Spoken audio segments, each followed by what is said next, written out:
Hii chama ya DCP ni chama ambayo tulikuwa tumeiheshimu, tulikuwa tumeiona kama kuna mwelekeo, lakini siku ya leo nataka kuambia Wakenya tujihadhari kwa vyama za utaperi, vyama ambazo zinaundwa na watu wa siasa ambao walitimuliwa kwa serikali.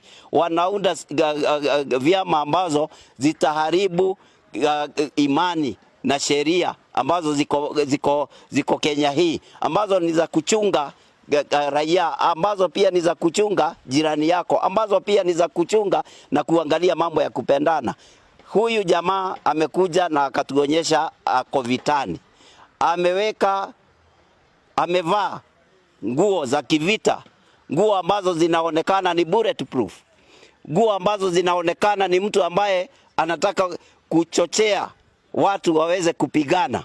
Na mimi nikafika pahali nikasema sitaweza kufuata mtu ambaye ako kwa vita amevalia bulletproof, na mimi sina bulletproof. Na ndio sababu ukasikia kwa vyombo vya habari akisema ya kwamba mheshimiwa Koimburi hapatikani, sababu mimi siwezi fuata mtu ambaye ako na bulletproof na mimi sina. Mimi siwezi enda vita na Wakenya. Mimi nataka kuunganisha Wakenya, nataka tukae pamoja na Wakenya, nataka tuweke amani katika Jamhuri la Kenya. Lakini mambo ya kupiganisha Wakenya, hiyo ndio nimekataa, na nikasema mlengo wangu ni ule mmoja tu wa kurekebisha pahali naona makosa imepatikana na kuhakikisha maendeleo yamefikia watu wangu wa Juja.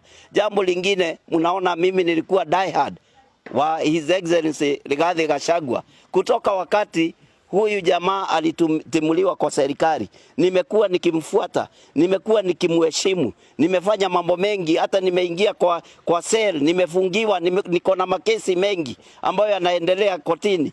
Hii makesi yote nimeletewa sababu ya kufuata Rigiji, na mimi ninasema kupitia vile, kulingana na vile niliona siku ya Saturday alienda akahongwa akapewa milioni 5 ndio aweze kuleta Alois Kinyanjui awe mbunge wa Juja constituency come 2027. Na mimi hii ni mambo ambayo siwezi kubali kwa chama yoyote ambayo inachukua hongo ama inachukua pesa kwa watu ambao wanataka kusimama kwa vyeo vya aina fulani. Mimi natoa tahadhari, nyinyi ambao ni aspirants, ambao mnatangatanga mnashindwa muingie kwa vyama gani, msijaribu kuingia DCP.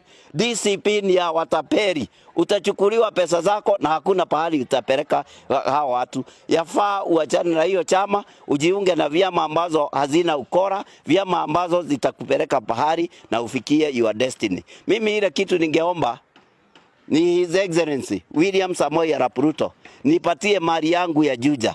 Barabara zangu hazitengenezwi, stima hakuna, maji hakuna. Mimi ninataka barabara zangu zitengenezwe. Mimi ninakuja State House kuchukua barabara zangu nipelekee watu wangu wa Juja, ndio tufikapo 2027 siasa zikifika nitakuja nielekeze watu wangu pahali watapigia mimi kura nikiwa. Lakini kwa wakati huu wacheni tufanyie wananchi kazi. Mnajua huu ni mwaka wa mwisho. Tumebakisha mwaka mmoja na miezi 8 tufike uchaguzi. Siwezi kaa tu hapo nikigojea tu kupigia mtu debe, mtu ambaye hawezi kuwa kiongozi, mtu ambaye haheshimu wengine, mtu ambaye amevalia nguo za kwenda kivita. Mimi sitaki vita katika Jamhuri la Kenya. Mimi nataka watu waungane pamoja tuweze kuendelesha Kenya yetu iwe moja.